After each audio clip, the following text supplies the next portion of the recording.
Welcome to day 27 of our journey, and today we are exploring the coins a little bit further, the pentacles. I was having a little read through my book Dirty and Divine about my experiences of the pentacles, and as I've mentioned before, this was written pre a lot of things happening in my life, and I talk a lot in there about lack and the lack mentality that we all experience, many of us experience, that fear of lack, which I think perhaps I'm not going to try and be a sociologist about this, but we experience as a result of having parents who live through lack, grandparents who live through wars. There's all this is kind of written into our DNA and has come out through their behavior that's been placed upon us. I've certainly experienced the fear of lack throughout my life without actually fully experiencing lack, which I think is an interesting concept.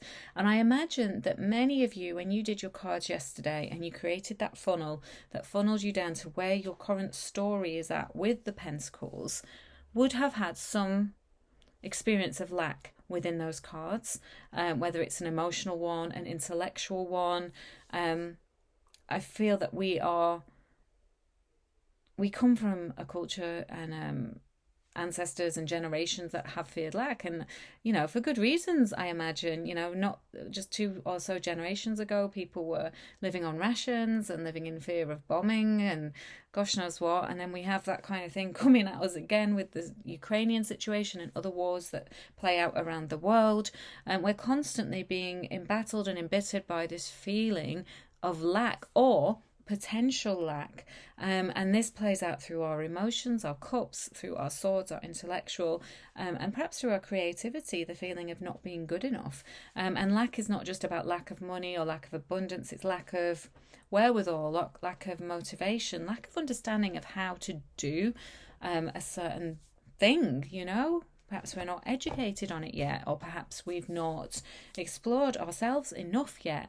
And so we're constantly lacking on all of these energies and levels, which is why I think the Pentacles can sometimes suffer in our lives, because we're coming from lack. And so we have this belief and this emotional understanding that either we're not good enough, we don't deserve enough, we're not the same as other people, the grass is greener. There's all kinds of different kind of feelings that are contributing to this feeling of lack. So for me, the Pentacles is very much about approaching our abundant material world in a different way and creating new understandings. So hopefully with the funnel yesterday, you would have seen perhaps where your lack is sat at, and therefore begin to understand what you might need to do to counteract that lack. And that's what I talk about in Dirty and Divine. I'm not going to read it out because I wrote at length about the Pentacles and my own experiences of lack and my fears around that, and how I was determined to overcome them. And what I have noticed is that I have overcome them. So I wrote this book. It was published in 2017, 2016, 2015. I'm not sure now.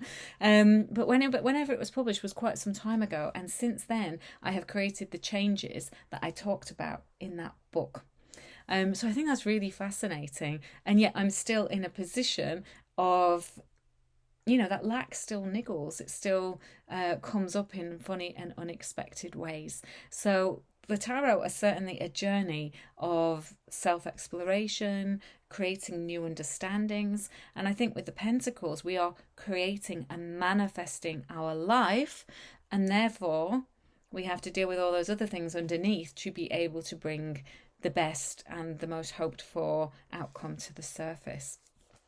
So something just to think about with your cards today, and perhaps that could be what your card of the day is focused on. So we understand now from our funnel how we are working, how we are conceptualizing things, who we are at this moment in time. But your card for today, perhaps just pulling from just the Pentacles, could be your highest ambition. What's your highest ambition? And then maybe using the rest of the deck to perhaps pull 2 or 3 cards that will guide you what you need to do to get to that highest ambition.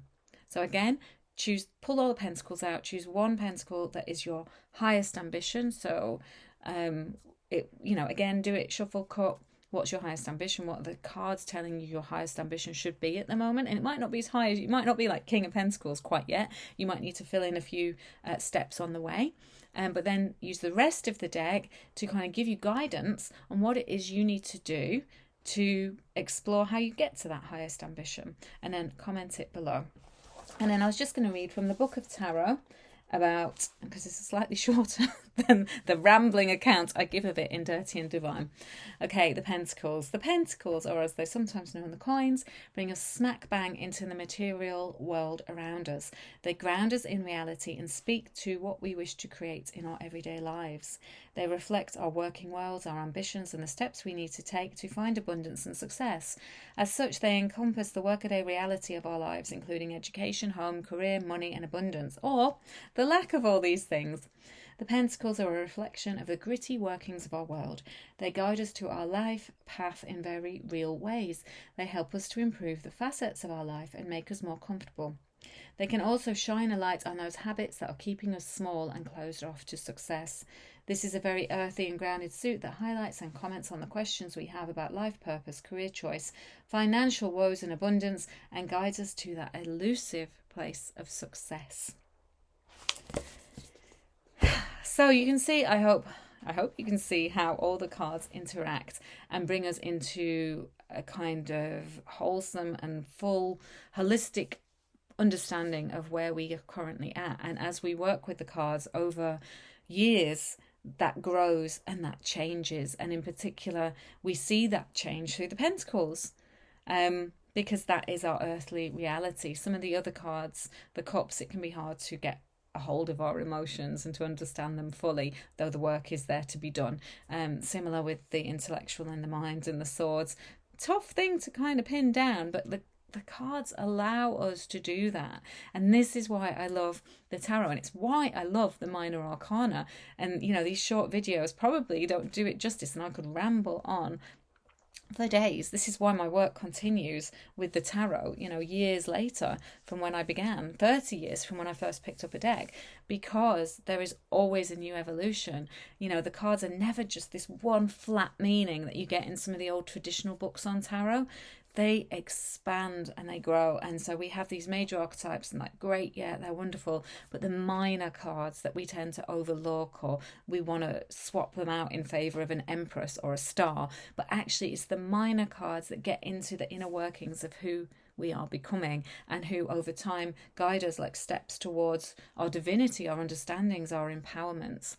So what I would love for you to do today is to really think about how the minor arcana have treated you, what they've told you about your life, as we've worked through them over the past 8 sessions, and really maybe reflect on that in the comments below. How have the minor arcana represented the truth of who you are and where you are at this moment, and what are you going to do about it? And how does that truth feel? Does it feel good? Does it feel gritty? Does it give you something to work with? The cards always give you something to work with. And if you're not sure, take a couple more cards, you know, ask them this direct question. How can I work with you to improve my understanding of tarot and my understanding of my life? And take, I'd say 3 cards, and maybe label them past, present, future. So past as in before you started this tarot journey, present as in now, and future as in how the heck do we take this forward? Okay, so thank you for sitting with us for these beautiful minors, and tomorrow we are going to meditate on the whole damn bunch. Bye.